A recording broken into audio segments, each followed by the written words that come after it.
আজকে আমাদের বগুড়া শহরের এমন এমন জায়গা আপনাদেরকে ঘুরে দেখাবো যা আপনারা আগে কখনো দেখেননি।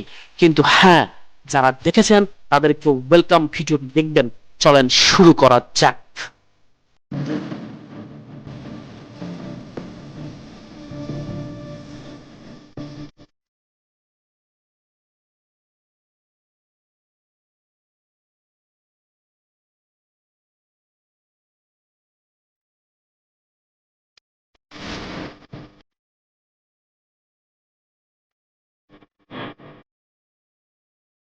আসসালামু আলাইকুম, আমি মোহাম্মদ শিহাব আপনাদের সঙ্গে রয়েছি আজকের ভিডিওতে। আপনারা জানেন যে আমি বগুড়ার ভিডিওই বেশি বানাই, তবে সারা বাংলাদেশকে নিয়েই আমি ভিডিও বানানোর চেষ্টা করছি।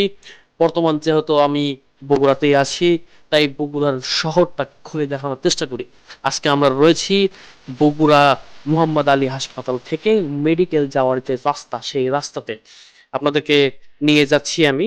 সেই রাস্তাটি ধরে, এই রাস্তা হলো বগুড়া শহরের একটি অন্যতম রাস্তা, যেই রাস্তা নতুন হয়েছে এবং এই রাস্তাটা নিরিবিলি। কারণ আপনি যেই রাস্তা দিয়ে ঢোকেন বগুড়ার সব রাস্তাতে জ্যাম থাকে, একমাত্র এই রাস্তাটায় জ্যাম হয় না। তবে হ্যাঁ, আপনি যখন বিকেলে আসবেন দেখবেন এই রাস্তার যে আশেপাশে আছে, সামনের দিকে আর একটু সামনের দিকে গেলে আশেপাশে বিভিন্ন স্টল আছে, চা স্টল আছে। এবং কি, ভারতের যে লিও লিও মুভি আছে, সেই লিও মুভি যে রেস্টুরেন্ট আছে, সেই রেস্টুরেন্টটাও এই রাস্তাতেই আপনারা পেয়ে যাবেন। তাতে কোনো সমস্যা নেই। সমস্যা হচ্ছে আমরা এখন যাচ্ছি এবং আপনারা সাথে আছেন। এখন আপনারা বলতে পারেন আমরা বগুড়া শহরের ভিডিও দেখে কি করবো? তাতেও সমস্যা নাই। তবে আপনারা দেখলে আপনাদের এই শহর সম্পর্কে জ্ঞান অর্জন হবে এবং আপনাকে যদি কখনো বগুড়াতে আসতে হয়, এই ভিডিওগুলোর হেল্প কিন্তু আপনারা নিতে পারবেন। চলেন, এখন আমরা যাচ্ছি মোহাম্মদ আলী হাসপাতাল রাস্তা থেকে, অর্থাৎ মোহাম্মদ আলী থেকে মেডিকেল, যে মেডিকেল কলেজ আছে শহীদ জিয়াউর রহমান মেডিকেল কলেজ, সেই কলেজের দিকে। এই মামা, তুমি যে সুন্দর গাড়ি রাখছো, আচ্ছা হোক, সেটা ব্যাপার না। কারণ বাঙালি, আমরা কখনো সোজা হব না। আমরা এইভাবেই রাস্তার উপরেই সবকিছু রাখবো।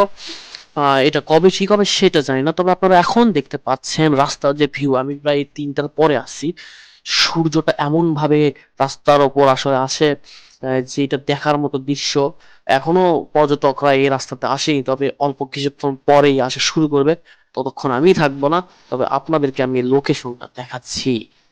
এই যে প্রত্যেকটা আহ ভিডিও আমি করি, এই ভিডিওগুলো, এই মামা ট্রাক মারে দিও না, থামো।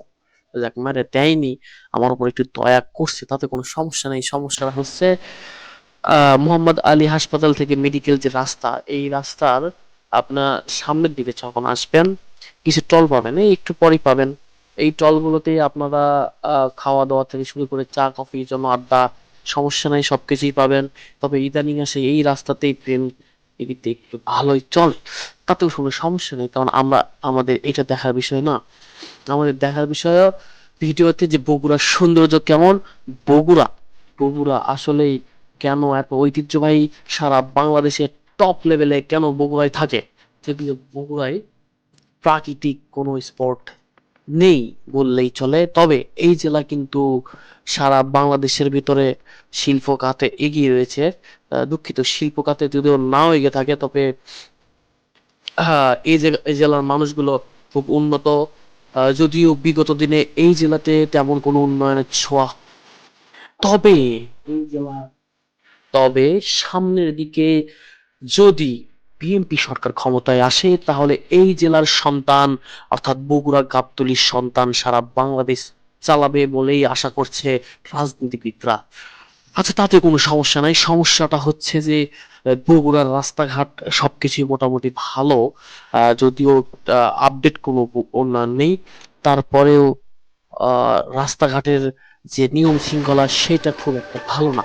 এইটা অবশ্যই, যদি কোনো প্রশাসনের ঊর্ধ্বতন কর্মকর্তা আমাদের ভিডিওটি দেখেন, আপনারা একটু খেয়াল রাখবেন কিভাবে এই শহরটাকে যানজট মুক্ত করা যায়।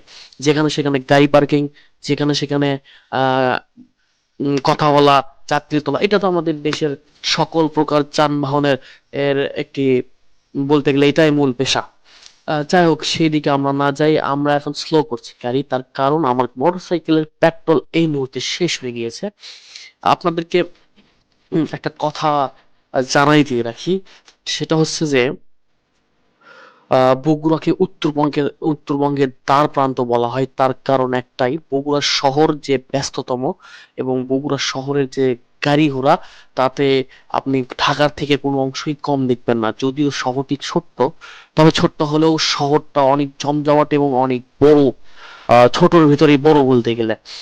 আর এই বগুড়া থেকে শুরু করে উত্তরবঙ্গের আর কোনো শহর এতটা জমজমাট না, যদি আপনারা শহর ঘোরাঘুরি করেন।